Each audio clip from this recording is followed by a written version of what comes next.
Muy buenos días a todos, es un placer y un honor para mí y para los invitados estar aquí con ustedes el día de hoy y estamos un poco intimidados después de la presentación de Mauricio Reina. Pero digamos que Mauricio nos abrió el pie a un tema muy importante y es que nos habló mucho del pasado y yo creo que parte de la idea de este foro, de este conversatorio es la otra parte y es que hablemos del futuro. Sabemos que llevan 200 años de maravillosas relaciones con esos dos intermedios que usted mencionaba en la historia, pero la idea es pensar en 200 años siguientes o más, pero no pensarlo desde la industria, no pensarlo desde las instituciones como lo planteaban tanto Mauricio como Martín, sino desde el lado del consumidor, desde el lado de las personas que se ven beneficiadas por los bienes y servicios que producimos, comerciamos y compartimos entre las dos naciones, y para esto la Cámara ha invitado a 3 personas que representan obviamente a 3 instituciones muy importantes que nos quieren compartir sobre 5 temas que queremos hablar. La primera persona que les quiero presentar, aunque seguramente la conocen, es Diana Mejía, la gerente general de Nielsen. La segunda persona es Andrés Cadena, partner y office manager de McKinsey, consultora, y finalmente Marco Trejos, general manager de Colombia de Coca-Cola Company. Entonces, estas 3 personas, que obviamente tienen su experiencia personal y representan unas instituciones, nos quieren contar unos cuentos sobre 5 temas grandes que queremos hablar. El primer tema del que queremos hablar es uno que seguramente ustedes tienen presente, y es que el consumidor está cambiando, que el consumidor tiene unas transformaciones muy profundas. Entonces, quiero comenzar preguntándole a Diana y después a Andrés y a Marco de manera puntual una pregunta muy sencilla. Después de la pandemia, ¿realmente el consumidor cambió? ¿Y ese cambio va a ser permanente o qué oportunidades nos deja ese camino que nos plantea esto? Bueno, Camilo, primero que todo, buenos días o buenas tardes para todos. Es un placer para Nielsen poder estar y ser partícipe de este importante evento. Y como bien tú lo dices, sin duda la pandemia trajo unos cambios muy significativos en el shopper, desde una mentalidad de no pensar ya en el yo, sino en el nosotros, en una visión colectiva del consumo, donde la salud y la sostenibilidad se empiezan a volver un pilar fundamental para el nuevo shopper, con unos retos muy fuertes por delante, y es que hoy el 62% de los consumidores en Latinoamérica están en una situación que llamamos shoppers restringidos, es decir, perdieron capacidad de compra debido a toda la situación pandemia y no han logrado recuperar 100% su capacidad, pero con total apertura a nuevos productos, servicios y sobre todo en pro de cuidar su salud para estar preparados ante cualquier otra coyuntura y buscando ese beneficio colectivo, proactivo, donde se pueda ver pues como esa nueva realidad de una mentalidad mucho más altruista y ya no partir desde unas necesidades tan básicas. Nuevamente, esto difiere mucho por nivel socioeconómico. Hoy los niveles socioeconómicos bajos, sobre todo en países como nosotros, donde la estructura económica pues representa una medida importante, este nivel socioeconómico, sigue batallando fuertemente por lograr mantener su canasta básica cubierta. Gracias, Camilo, gracias por la pregunta. Solo complementándote porque estoy 100% de acuerdo con la respuesta.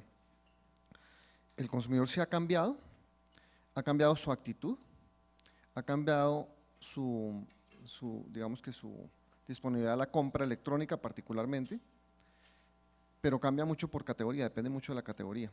Y en algunas categorías ha vuelto ya en los últimos meses a recuperarse un poco ya el mundo tradicional. Pero lo que está cambiando, más allá en este momento de la compra y de la intención, es la capacidad del entendimiento de los productos y de cómo realmente se hace por lo menos una revisión en las redes siempre de lo que está comprando. Y tal vez más importante que eso, uno no puede ver solo el consumidor, tiene que ver el ecosistema completo. Y lo que está cambiando mucho más rápido es no la demanda, sino la oferta, muy rápidamente. En particular, en una economía como la colombiana, hay una oferta que es incipiente, pero que tiene una trayectoria muy grande de empresas nuevas, digitales, que están entrando con muchísima fuerza y que están generando un ciclo virtuoso en el cual, a la velocidad que estamos aprendiendo hoy en día a utilizar todas las herramientas tecnológicas, refuerza ese cambio del consumidor y obliga a los incumbentes a ajustarse rápidamente y facilita que los atacantes tengan una oportunidad de mercado. ¿Y por qué es relevante y paro ahí? Porque ese proceso que se está dando, que se está reforzando, va a ser muy bueno para el consumidor al final del día, va a ser bueno para las grandes empresas que se ajustan, va a ser bueno para algunos de los atacantes, pero hay una gran inquietud y es las empresas pequeñas y medianas cómo se van a ajustar en ese proceso para en algunas de las categorías no quedar en una situación bien compleja. No, perfecto. La verdad es que totalmente de acuerdo con lo que estaban mencionando Diana y Andrés. Yo, si quieren, dándoles una perspectiva de cómo lo hemos visto nosotros desde el lado de la Coca-Cola Company, el cambio quizás más fuerte que hemos visto ha sido mucho desde la aceleración digital que ha tenido el consumidor y las implicaciones que tiene una aceleración digital en cómo nosotros vemos el negocio. Quizás lo primero es el mundo digital, cómo funciona, es de una velocidad tan rápida que es lo mismo que los consumidores están esperando de nosotros en esa actividad. Y no solo consumidores, sino también nuestros clientes. Y para darles un ejemplo concreto, históricamente un modelo operativo de Coca-Cola ha sido visitar a nuestros clientes 3 veces a la semana.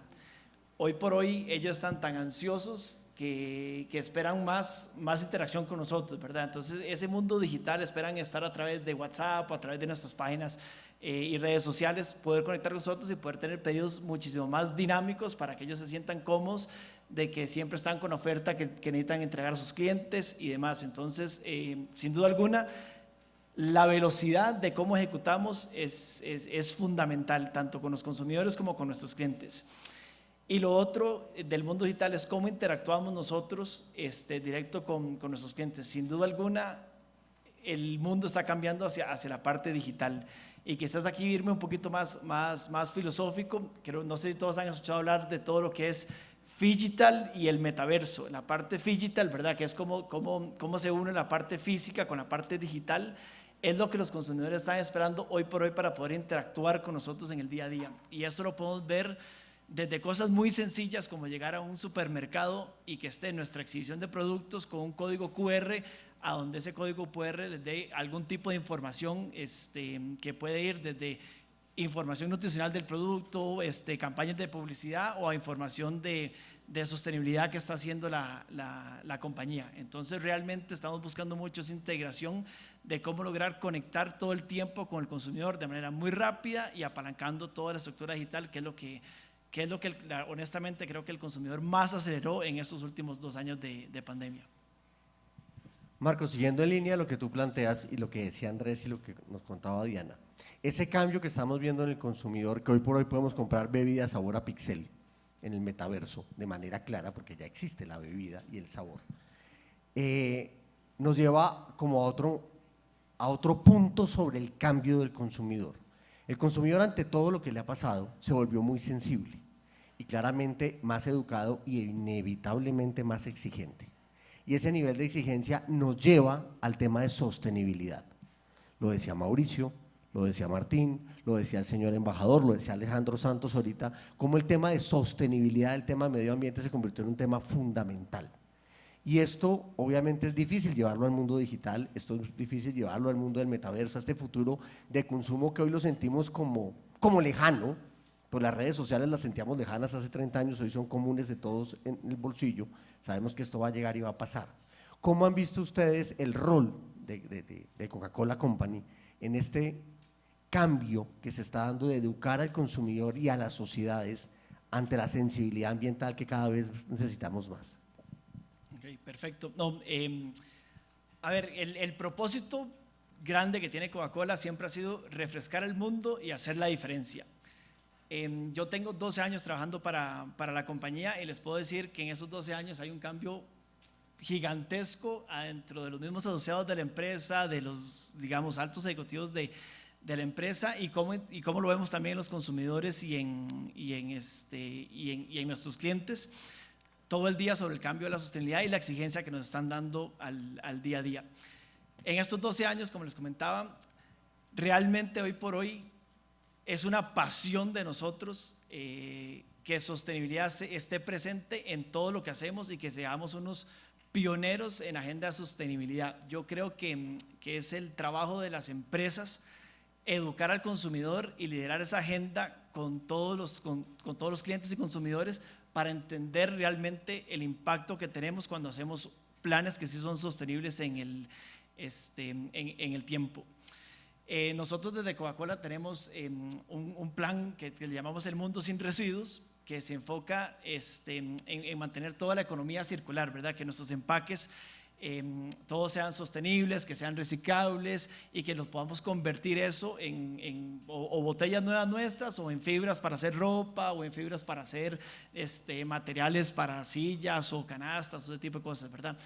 Lo que sí tenemos que hacer y seguir cambiando es cómo aceleramos la comunicación a los consumidores para que entiendan todo lo que estamos haciendo y que ellos también se monten en el barco de este cambio, porque al final del día siguen siendo esfuerzos que quizás se pueden sentir que siguen siendo muy de compañías que no comunicamos como si podemos comunicar una marca como Coca-Cola, y es algo que tenemos que comunicar para enamorar a todo el mundo a que seamos más sostenibles y que hagamos este cambio en conjuntos, porque todo empieza desde el trabajo que se hace en los hogares y después pues naturalmente todas las alianzas que se tienen hacen que la transformación sea sostenible y que las economías circulares funcionen como las estamos imaginando que van a funcionar más adelante.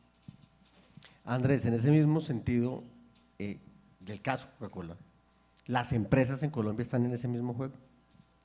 Mira, yo creo que están empezando con mucha fuerza, porque si uno se para, 20 años suena un jurgo de tiempo, pero es muy poco tiempo relativo. 20 años atrás, y empezaba a hablar uno de los temas de sostenibilidad, muy pocas empresas realmente sabían qué hacer. Era como dicen en inglés, un buzzword, ¿sí? Hoy en día, acabas de hablar del metaverso. Para muchos de acá es algo conocido, para otros no tanto, es un buzzword, igualito como era sostenibilidad, y en 3 años todos vamos a estar metidos en el tema del metaverso. Eso pasaba más lento, pero pasaba con el caso de sostenibilidad. Pero ya dejó de ser una tendencia a volverse una realidad económica. 2 o 3 datos importantes. Solamente en los últimos 12 meses, la cantidad de private equity específico en empresas de productos y desarrollos sostenibles y tecnologías sostenibles subió de $2 millones a $2 billones. La rentabilidad de las empresas que anunciaron programas realmente de cumplimiento de las metas del milenio y que tienen capacidad de poderlas demostrar, está cerca de 20% por encima de las que no tienen, si haces una comparación, ese tipo de detalle. Eso implica que los inversionistas están viendo ya no solamente el tema desde el punto de vista más, digamos, que de una tendencia social, de una tendencia ambiental, sino desde el punto de vista de una tendencia económica importante.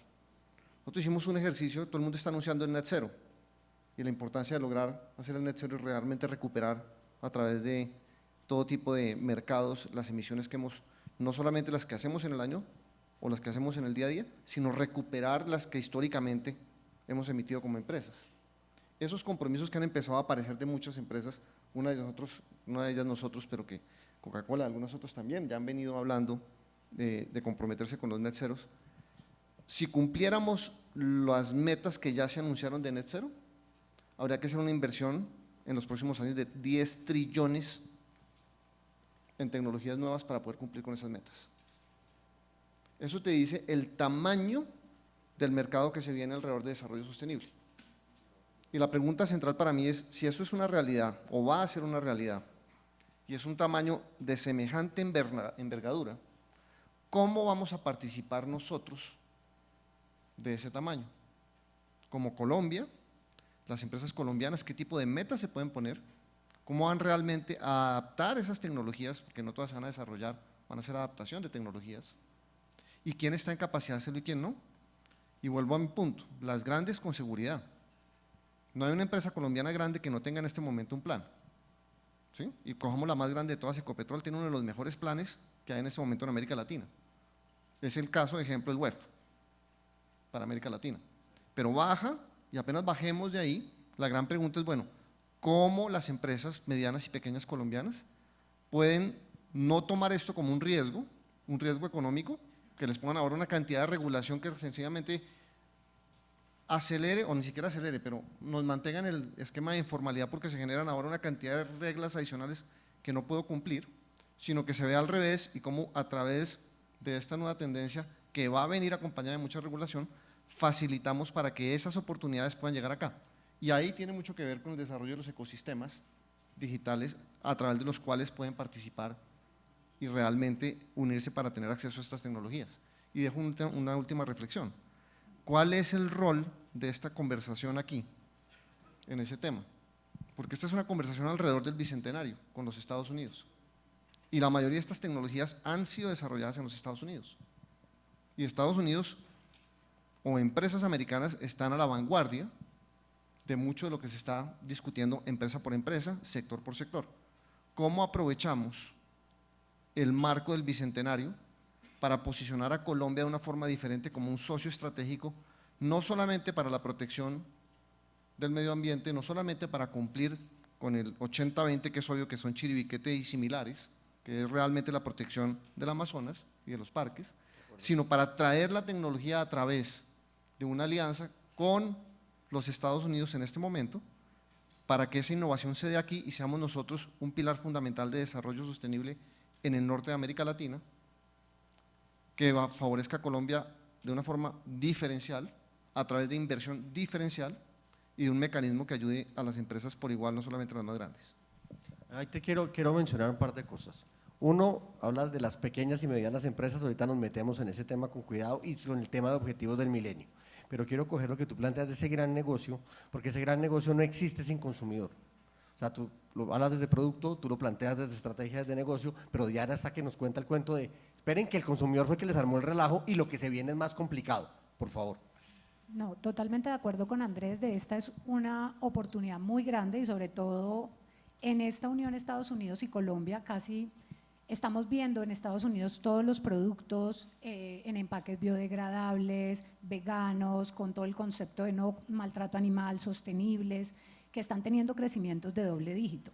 Entonces, ¿cómo nuestras economías, nuestras pymes y compañías pueden estar preparadas no solo para dar acceso y democratizar ese tipo de productos en Colombia, que hoy es una de las grandes barreras? 76% de los consumidores en Colombia dicen que están dispuestos a adquirir este tipo de productos, pero hoy todavía lo ven como un producto suntuario y de nicho de mercado. Y nuevamente nuestra estructura macroeconómica y de niveles socioeconómicos, pues no le estamos dando acceso y democratizando un poco ese tipo de productos. Y por otro lado, como nuestras compañías, ya vemos algunas compañías nacionales de las más grandes en alimentos teniendo algunos sellos de carbono neutro, pero también esto como se vuelve una plataforma para que nuestras pymes y compañías medianas no solo nos ayuden a tener acceso a esos productos internamente, porque hoy prácticamente muchos de los productos a los que tenemos acceso además son importados, por ende pues ante los retos que tenemos de incrementos de dólar hace que sea muy bajo el acceso que se pueda generar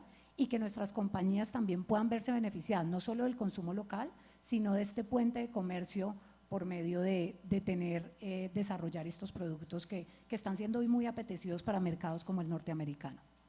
Okay, Diana, cojo de ahí una idea que tú planteas y es, el consumidor se está metiendo en el cuento, pero porque las marcas le están de una otra manera contando que están haciendo carbono neutro, viene todo el tema de etiquetado en cuestión de unos pocos años a Colombia, empiezan a haber una cantidad de procesos de educación al consumidor que los tenemos vigentes y van a ser cada vez más potentes. Pero tú tocas un punto muy importante y le quiero preguntar a Andrés, siguiendo en línea lo que tú planteabas, esas pymes que tenemos en Colombia, donde el grueso de las empresas en este país son pequeñas y medianas y grandes, no son grandes compañías, y en su gran medida puede que muchas sean de B2B, no necesariamente de B2C, ¿cómo podemos nosotros, en esta relación de dos naciones, ayudar a capacitar a esas empresas, a hacerlas conscientes de lo que viene y a entender que esto es un problema de cadena logística completa, de trazabilidad de los insumos, de los procesos que hay detrás de esto, sabiendo que ya queda claro, solamente con esta pequeña conversación, que el futuro en Colombia no es solo la frontera agrícola, sino el negocio de la sostenibilidad y de la innovación detrás de eso para el consumidor? Esa pregunta es muy difícil. No se puede salvar, no me dejan. Esa pregunta es muy difícil de verdad, pero si yo me atrevo a decir algo al respecto, reforzando lo que te estaba comentando, nosotros tenemos una realidad, y es que el 90% de nuestras empresas son las que estás describiendo. No estamos hablando del 20%, estamos hablando del 90%. Y esas empresas son las que tienen de alguna forma que adaptarse ahorita a unas nuevas normativas que van a venir. Tienen que tener la capacidad de poder innovar y poder financiar esa innovación, que es importantísimo, porque uno de los grandes problemas que hay en Colombia es la financiación de ese sector. Y al mismo tiempo existe la dicotomía de que nunca había habido más riqueza y más capital para invertir en nuevas tecnologías y tecnologías de desarrollo sostenible. Entonces uno se pregunta, bueno, ¿cómo hago para juntar la oferta y la demanda?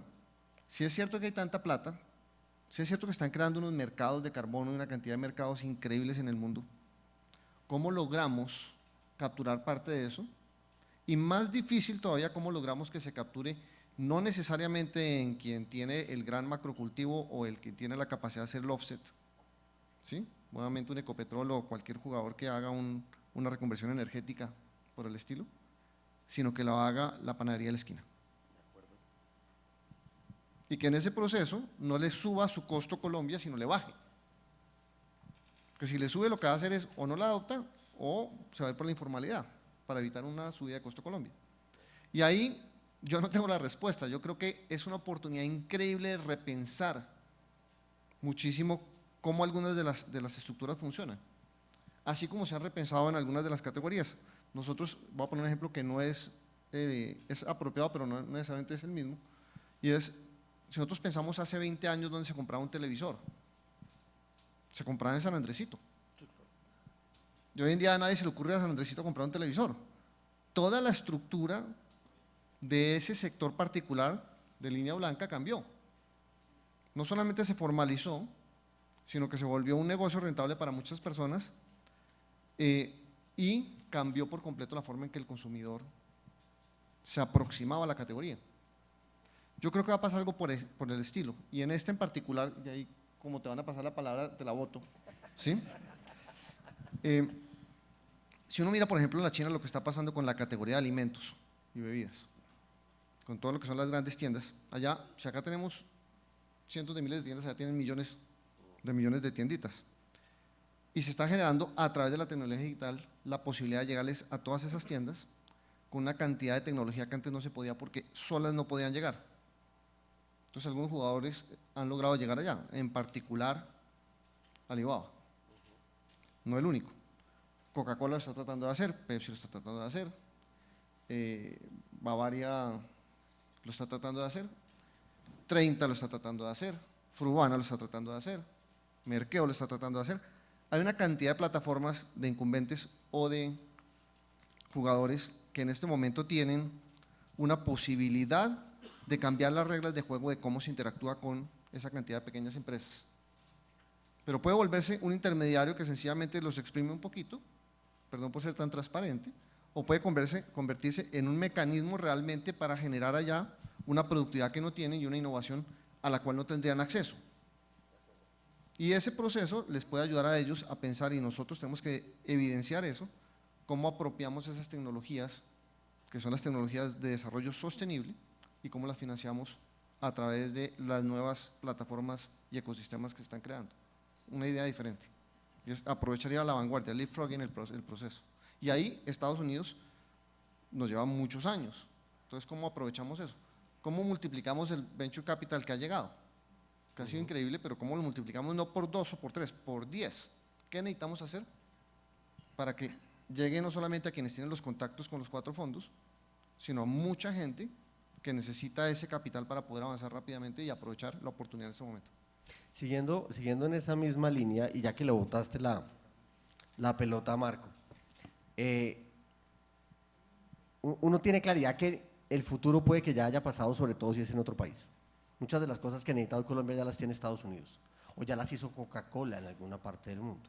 Y esa forma de desarrollar proveedores, esa forma de el manejo de economía circular, el tema de residuos, el tema de todo lo que se ha hecho en nutrición a nivel mundial, Coca-Cola obviamente es un líder global de esto. ¿Qué ejemplo nos puedes compartir tú ahorita, de alguna manera que tengas tú presente de, oiga, esto ya lo hicimos, podríamos comenzar a hacerlo, y sí ha desarrollado una educación en los proveedores y hemos podido educarlos, formarlos, apoyarlos, no necesariamente apretarlos, para que de una u otra manera el mercado esté mejorando? Perfecto. Realmente tenemos, alrededor de la sostenibilidad, al ser uno de nuestros grandes pilares, tenemos muchísimos programas. Voy a empezar primero con lo que les comentaba anteriormente, que es un mundo sin residuos, que es un poco de cómo aseguramos la recolección de nuestras botellas. Nosotros, los objetivos que tenemos como compañía es que para el 2025 recolectemos el 100% de las botellas que ponemos en el mercado. Y luego para el 2030 el 100% de nuestras bebidas o de nuestros empaques tienen que tener algún tipo de resina reciclada. Digamos, el 50% tiene que estar con resina que ya se ha logrado hacer. Eso nos lleva a que uno de nuestros grandísimos pilares o grandísimos esfuerzos que tenemos hoy por hoy es el tema de la recolecta, ¿verdad? Porque si no logramos recolectar, no logramos tener materias primas para poder transformar el negocio como nosotros lo queremos hacer. Y eso lo estamos haciendo de múltiples maneras, de cómo trabajamos o cómo tratamos de mejorar el estilo de vida de los, digamos, de los recolectores que vemos en las calles todas las noches. Tenemos programas a través de esos, de los recicladores, a donde hoy por hoy estamos viendo a ver cómo los podemos ayudar a mejores medios de transporte, dándoles unos motocargas que les permita mover más material reciclable, que no tengan que estar trabajando 48 horas continuas en la calle. Entonces tenemos un lado humanitario que nos favorece a nosotros en recolecta y que le estamos ayudando a ellos de manera humanitaria. Eso luego nos lleva a todo lo que es nuestras alianzas con todos los transformadores de resina, ¿verdad? Que son claves en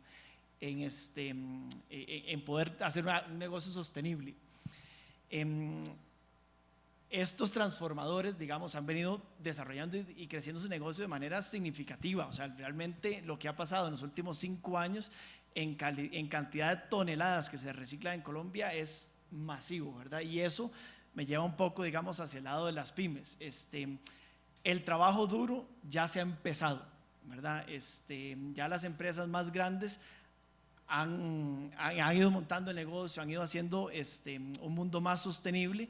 Y este es el momento a donde se pueden ir montando en el bus y también ser parte de esta transformación de sostenibilidad. Que para las pymes, volviendo, digamos, a la pregunta anterior, ahí lo que tengo, la respuesta no la tengo claramente. Lo que les puedo decir es 2 consejos quizás. Lo primero es poner sostenibilidad como propósito de compañía. Realmente eso es lo que hace la diferencia, porque la sostenibilidad empieza a agarrar un efecto bola de nieve. Empezás pequeño y te das cuenta que no es tan difícil, que puedes ir haciendo todavía cosas más importantes y más importantes y más importantes, y así se empieza el tema de la sostenibilidad. Entonces, creo que eso les va a ayudar mucho a las pymes. Y lo otro es las alianzas. Hacer esto solo es muy, muy, muy difícil, ¿verdad? Tenés que realmente aliarte con personas que tengan propósitos similares, que te van a apoyar y que siempre van a estar poniendo sostenibilidad como eje principal de sus propósitos y de sus negocios. Gracias. Diana, ¿tú qué ves desde el lado del entendimiento y el conocimiento continuo del consumidor? Que el consumidor casi que no diferencia entre pequeña y grande empresa, simplemente lo que busca es satisfacer sus necesidades. ¿Cómo ese consumidor o cómo ustedes desde Nielsen están viendo o pueden de una u otra manera entender esa mejora y esas buenas prácticas hacia ese mundo de sostenibilidad? Pues mira, como tú lo dices, el consumidor antes de la pandemia no era tan consciente de una multinacional y una compañía local. Después de la pandemia hemos visto un incremento en entender dónde se producen los productos y dándole mucho foco a las compañías locales porque entienden que esto puede permitir una reactivación más rápida de la economía. Entonces, si hay un foco en dar un apoyo, digamos como a pequeñas o medianas empresas y negocios locales, y más si van unidos a todos estos conceptos de sostenibilidad, empaques biodegradables, nuevamente productos saludables. Hoy el consumidor, ¿qué espera? Es mayor transparencia en etiquetas. Todo el tema de ley de etiquetado que se viene no es simplemente una necesidad de gobierno, realmente es una solicitud de consumo. Hay que entender que definitivamente hay un ecosistema que tiene que trabajar de una manera muy unida, el cual es acciones de gobierno desde regulaciones, todo lo que tiene que ver con facilidades tributarias para que estas pequeñas y medianas empresas vean sostenible su transformación a una producción más limpia, pero Por otro lado están las compañías fabricantes y como todos los casos que nos ha venido explicando Marco, de cómo juegan las compañías en ser un generador de un awareness, de cambio de conciencia en el shopper, pero también se vuelven partícipes de esa transformación por medio de productos y nuevamente dando acceso y disponibilidad de productos que vayan en esta línea. Y por último, pues está el consumidor con esa nueva mentalidad que les contaba al inicio, mucho más altruista y sostenible, que sí está exigiendo. Hoy tenemos que más o menos alrededor del 70% de los shoppers dicen que esperan del gobierno acciones mucho más fuertes que lleven realmente a que en las compañías la agenda de sostenibilidad y de bienestar de salud se vuelva una prioridad y un propósito. Entonces sí debe haber un engranaje completo de este ecosistema para que finalmente ese cuidado del medio ambiente y todos esos grandes retos que tenemos bastante ambiciosos en los próximos años se puedan cumplir. Yo quiero aprovechar lo que tú planteas para hablar del elefante blanco. A uno le hablan de sostenibilidad de manera continua, que tenemos que ser sostenibles, que tenemos que hacer las cosas bien, que tenemos que cuidar el medio ambiente, que tenemos que manejar plástico. Esa es la nueva moral que está surgiendo y que no surge ahorita. Esto surge en los 70s en Alemania con el Green Dot, llega a Colombia con el ISO 14001 por allá en 1996. Yo no sé cuántos de ustedes se acuerden, uno de los primeros etiquetados que tuvo Colombia en los 90s, que era el sello de esto no tiene clorofluorocarbonados, que eran los sprays que uno usaba de desodorantes y de pintura. Estoy hablando de, yo no sé, 40 años, 30 años de ese tema. Y el consumidor aprendió a leer etiquetas y buscaba la etiqueta. Entonces, ahora puede que lleguen unas nuevas etiquetas que nos vayan a cambiar el juego y de alguna manera es las empresas que han cumplido o no con los objetivos de desarrollo sostenible del milenio. Y esos objetivos son una promesa gigantesca en la que tiene sentido que nos metamos, pero meterse no es tan fácil. O sea, Coca-Cola está en Colombia, si mi memoria no me falla, desde 1927, Nielsen creo que entra como en el 91, 92 a Colombia, 81 me descaché, McKinsey sí no sé, 30 años. O sea, ustedes han visto la historia del país como instituciones. Nos queda de una otra manera, o sea, ¿es realista los objetivos que nos están planteando para Colombia? O sea, para el consumidor es realista coger esos objetivos de desarrollo sostenible, bajarlos, o sea, la empresa bajarlos a producto, bajarlos a servicio, que el consumidor lo entienda y que todos nos montemos en el barco. ¿Tú cómo lo ves, Diana? Nuevamente son objetivos bastante ambiciosos, no solo los de Colombia, sino los que vemos en todas las agendas de la ONU y de las diferentes asambleas, como el Euroclima, donde hay apuestas muy fuertes en mantener niveles de incrementos de temperatura globales que sabemos que van a ser posibles, como lo decía Andrés, si no se dan grandes inversiones. Realmente lo que se espera hoy es, tienen que haber inversiones de alrededor de 3, 6 veces más de lo que hoy tenemos en proyectos sostenibles para que se vuelva una realidad. No es simplemente tener la necesidad, la cultura y la conciencia, que creo que es algo que sí se ha despertado en gran medida con la pandemia, sino realmente lo que hablamos con anterioridad, el ecosistema tiene que estar muy bien engranado. Lo que a mí me genera mucho positivismo es definitivamente las capacidades del ser humano pues sobrepasan cualquier idea de lo que uno pueda creer que es viable o no viable, y creo que la pandemia también nos demostró eso. Cuando hay un foco y una prioridad y hay un ecosistema articulado para hacer posible y tenerlo como un propósito fundamental, seguramente los recursos, porque creo que estoy muy de acuerdo con Andrés, la falta no es de recursos, es de foco de esos recursos, pero sin duda sí debe haber una inversión muy fuerte, porque si no las compañías no van a ser capaces de hacer todas las transformaciones que se requieren para tener productos más limpios, dar acceso a productos que realmente cumplan con esas necesidades que hoy el shopper está buscando, a productos, a precios asequibles, porque mientras sigan teniendo diferenciales de precio tan fuertes y estando solo para un nicho de la población muy pequeño en nuestros mercados latinoamericanos, pues no se va a ver realmente un cambio sustancial que impacte en la medida que requiere el medio ambiente. De acuerdo, y a mí lo que me pone a pensar es que el consumidor sí se adapta a grandes velocidades y aumenta las exigencias sin que la oferta pueda llegar allá tan fácil. Entonces nos dicen que para el consumidor es difícil el manejo de etiquetas, tal vez sí, pero ya una cantidad de consumidores piden gaseosas sin azúcar, o pan sin gluten, o una cantidad de cosas donde el insumo ya se convirtió en una cosa visible para el consumidor final. Entonces, esos objetivos del milenio que para el consumidor son lejanos, son distantes y son frases tan grandilocuentes como planteaba Mauricio de la declaración que hace Estados Unidos sobre Colombia como aliado estratégico no miembro de la OTAN. A ese nivel de complejidad el consumidor no lo entiende, el industrial sí, pero el problema es que aterrizar eso a la estrategia es muy difícil. Yo no sé si Andrés nos quiera compartir algo de eso. Pues tiene que ver con la pregunta que estabas haciendo de si vamos a lograr o no las metas al final del día. Creo que hay dos metas, hay unas metas país y hay unas metas empresa. Y a nivel país, y acá puedo meterme en líos, pero yo creo, esa es mi convicción, que nosotros para lograr las metas que estamos planteando, sobre todo de sostenibilidad, que son las metas net zero al 2050 a las cuales se ha comprometido este gobierno y por lo tanto Colombia de ahora en adelante, porque lo van a empezar a medir contra esa meta, el 80-20 de esa meta solamente se puede lograr en el caso colombiano con reforestación. Ese es mi parecer. Cuando uno analiza y mira las tecnologías y mira las posibilidades de Colombia y la capacidad de poder realmente afectar en la forma y mitigar en la forma que tiene que mitigar y adaptarse a la velocidad que tiene que adaptarse, el 80-20 va a ser reforestación. Obviamente, energías y energía renovable en el mediano plazo, porque en el corto plazo vamos a pasar probablemente más hacia gas y después sí hacia renovables y no convencionales, pero en el corto plazo no va a mover la aguja en la forma que uno esperaría o que imaginaba, ni siquiera con hidrógeno. Por lo tanto, yo creo que el 80-20 es ese, la pregunta es cómo lo logramos a nivel país.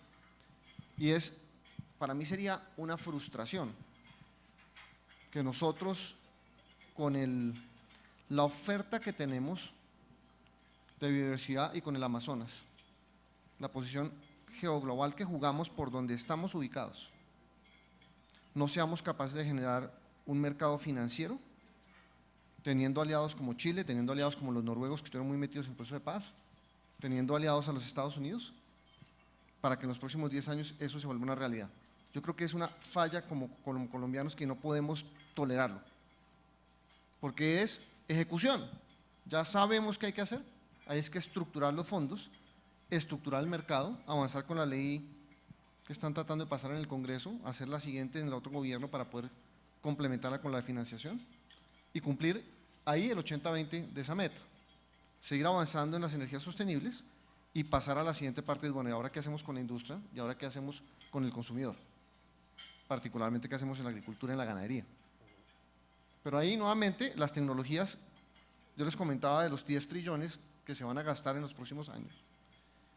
Yo te puedo mandar María Claudia, ese documento y lo puedes circular. Ahí están qué tecnologías son las que se van a usar para llegar a ese net zero y cuánto cuestan. Y la pregunta es, bueno, ¿cómo las vamos a adquirir? A nivel país, con los fondos, porque es fácil, bueno, fácil no, nada es fácil en la vida, pero ¿cómo vamos a proteger el chiriquete y aumentar la reforestación? Pero a nivel personas y a nivel empresas, ¿cómo atraemos esas tecnologías a Colombia? Que algunas son sencillamente el cambio del uso energético, o la matriz energética, perdón. Pero muchas otras son un poquito más complejas y la gente no tiene acceso a ellas. Y tenemos que llegar a ellas muy rápidamente ya que las puedan financiar. Perdón que sea tan monotemática, pero estamos en la cuna y con los Estados Unidos necesitamos que nos ayuden. Marco, ustedes que están metidos en el tema de los objetivos, que han tomado bandera sobre eso, ¿qué ejemplo tienen que nos puedas compartir en este momento de si esto ya se hace? ¿Es real? Sí, a ver, respecto a los objetivos, yo creo que son más que alcanzables. Incluso nosotros como compañía nos ponemos objetivos que son mucho más ambiciosos de los que están establecidos por la ONU o por el mismo gobierno. A ver, cosas que ya se hacen, creo que ya las hemos hablado mucho, ¿verdad? O sea, realmente recolectar, empoderamiento hacia las mujeres, estamos ahorita, digamos, con cosas que nos ayudan como retornabilidad, algo tan sencillo que todos nos acordamos de una Coca-Cola en su botella retornable, que era una tradición hace 25 años. Después todos nos movimos un poquito hacia la conveniencia con botellas de plástico. Ahora, como compañía, estamos retomando inversiones masivas en el tema de retornabilidad también para poder ayudar al tema de sostenimiento, que nos ayuda a entregar una Coca-Cola, una experiencia única de Coca-Cola en botella de vidrio, que creo que todos sabemos que es la más deliciosa de todas. Entonces ganamos todos, ¿verdad? Estamos haciendo un mundo más sostenible, estamos entregando una mejor experiencia de Coca-Cola, apoyando la sostenibilidad y todo lo demás. En términos de procesos y cosas, hay prácticas que ya se van haciendo hoy por hoy que funcionan muy bien. Por ejemplo, uno de los grandes objetivos que tenemos como compañía es que en nuestra producción nosotros debemos utilizar 1 litro de agua por cada litro de vida producida. Eso, digamos, ese es el objetivo que nosotros tenemos, que sería como tener una ineficiencia de 0. Hoy por hoy ese número pues no es así, estamos en 1.2, 1.3 dependiendo de la planta de producción, y si nos vamos a la planta de Tocancipá, que es una de las plantas más, digamos, con mayor tecnología en América Latina, está en 1.1, pero ya vamos avanzando hacia eso, ¿verdad? Y bueno, pero también hacemos cosas que tenemos muy claras, que tenemos que devolver el agua al planeta que estamos utilizando para nuestras bebidas. Y eso lo hacemos a través de financiar proyectos de siembra de árboles, proteger cuencas de agua y ese tipo de iniciativas que nos permiten siempre seguir apoyando la agenda de sostenibilidad y conectando con los consumidores.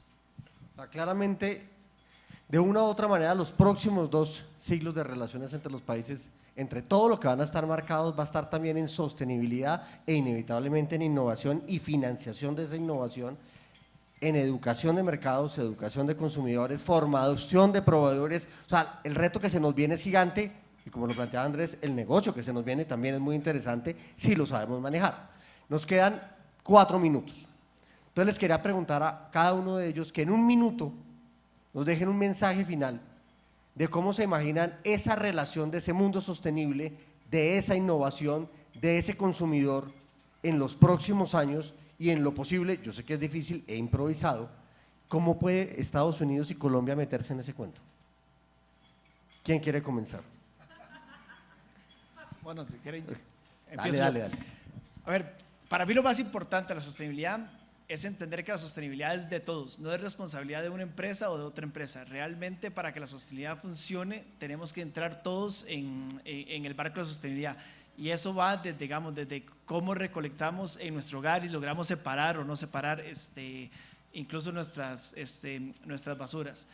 A mí me impresiona, en los últimos 2 años he visto un cambio muy importante, digamos, en 2 cosas. Uno, lo veo personalmente en las entrevistas. La pregunta que más me hacen a mí para entrar en una entrevista a compañía Coca-Cola es: ¿qué está haciendo la compañía en sostenibilidad? Es uno de los grandes factores que marca la diferencia en querer entrar o no querer entrar en una compañía.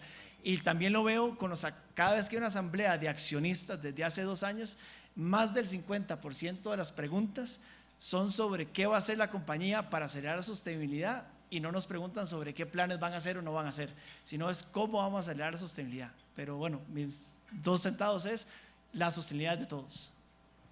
Muchísimas gracias. Andrés, Diana, ¿quién? Si quieres yo te dejo la palabra de último. Para que tengas más tiempo o menos, no mentiras. El gran reto es, antes se le pedía a las empresas que fueran rentables, después se le pide que sean rentables y sostenibles, a todas, no solo a las grandes, y ahora rentables, sostenibles y incluyentes. Y yo creo que ese reto está para quedarse. Ya no es uno o el otro o el tercero, sino tengo que lograr los 3. Y esa es la gran inquietud, ¿cómo lo logramos a escala? Y voy a contestarte parte de esa pregunta yéndome a lo macro, a lo más macro, y es la relación Colombia-Estados Unidos. Tú estabas diciendo, 200 años, faltan 200 más, ¿cómo nos imaginamos en 200 años? Yo me la imagino, y ojalá fuera verdad y tuviera acá la bolita de cristal, como Colombia siendo el gran socio estratégico de los Estados Unidos, no solamente desde el punto de vista, como se ha planteado y como lo hemos de alguna forma logrado parcialmente, hasta hoy en día, que yo creo que nosotros consideramos el gran socio en este momento en América Latina, y los Estados Unidos yo creo que nos consideran el socio en América Latina, pero no somos todavía el socio que uno quisiera tener. Yo quisiera ser el socio casi que de igual a igual, y probablemente los Estados Unidos quisieran tener un socio que le ayudara en el desarrollo de toda esta zona. Pero para llegar a eso necesitamos que Colombia se desarrolle más rápido,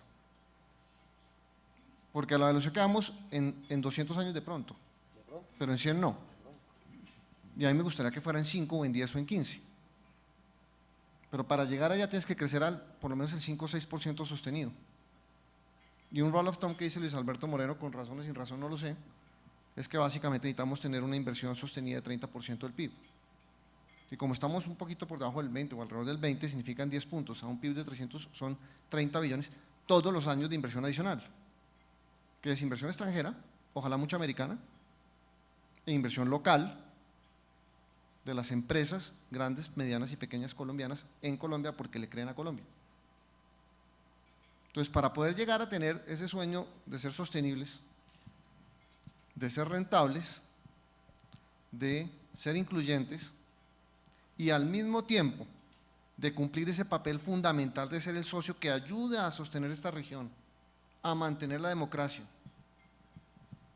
a mostrar que los mercados cuando operan bien sacan a la gente de la pobreza, a cuidar en seguridad, inclusive, que creo que lo comentó Mauricio. Necesitamos acelerar la tasa de desarrollo y de velocidad a la cual Colombia está creciendo y está siendo realmente capaz de cumplir ese rol. Y para lograr eso, todas estas discusiones tienen que volverse proyectos de inversión y una relación Estados Unidos-Colombia alrededor de proyectos de inversión para ambos lados a propósito, que permitan que parte de esos 30 billones empiecen a encontrar solución. Porque es este año, y es el próximo año, y es el próximo año, y es el próximo año por 10 años para cerrar la brecha y que Colombia entre a ser país de ingresos intermedios y juguemos el rol estratégico que deberíamos jugar en la región porque nos lo merecemos. Diana. Bueno, no, solo como por complementar lo que hablamos un poco, creo que la globalización ha ayudado que hoy el shopper, independiente del nivel o el país en el que nos encontremos y el desarrollo, tengamos acceso a toda la información a nivel global, por lo cual hoy nuestros shoppers están mucho más dispuestos, abiertos a poder incluir estos nuevos productos, es decir, hoy la barrera no es de la demanda, yo creo que la demanda existe, la necesidad existe, el shopper no solo local está ávido, como lo hablamos en cuanto a esta relación, cómo Colombia puede ser una plataforma de innovación y de productos para el mundo, sobre todo para este socio tan importante, también por la cercanía y pues por nuestra buena ubicación geográfica, pero sin duda esa inversión que tú hablas también desde la educación y el idioma. Definitivamente creo que Colombia va a ser un gran socio para Estados Unidos, pero hoy una barrera es el acceso al idioma. Creo que todos los que tenemos la oportunidad de trabajar en compañías multinacionales, cuando vemos el nivel de educación en Colombia, el profesionalismo de nuestra gente, pero vemos esa gran barrera de idioma que hay desde la educación básica, sigue siendo un país que no está tan competitivo versus otros países de Latinoamérica. Entonces creo que para mí una de las inversiones fundamentales es cómo logramos que nuestra población tenga ese nivel de educación y de idioma que se requiere para no solo tener acceso a ser una muy buena fuente de crecimiento para el país por medio de todas las alianzas y uniones que podamos seguir haciendo con Estados Unidos, sino pues seguir abriendo ese consumo y ese awareness de ese consumidor sostenible y altruista que hoy está buscando ese beneficio colectivo, por lo cual el mercado existe. También como las compañías vamos a trabajar fuertemente en dar acceso a esos productos y esa sostenibilidad que hoy sigue siendo una gran barrera para que ese tipo de productos pues se vuelvan más masivos y que generen mucha más rentabilidad a las compañías y empiecen a hacer ese ciclo virtuoso de sostenibilidad para todos. Pues creo que con eso cerramos, creo que el mensaje es claro, el futuro de la relación pasa por el consumidor, pasa por la educación, pasa por la inversión, pasa por la conciencia de sostenibilidad. Les agradezco muchísimo a Diana, a Andrés, a Marco, obviamente a Nielsen, a McKinsey y a Coca-Cola Company que nos hayan acompañado en este foro y nos vemos en 200 años. Muchísimas gracias.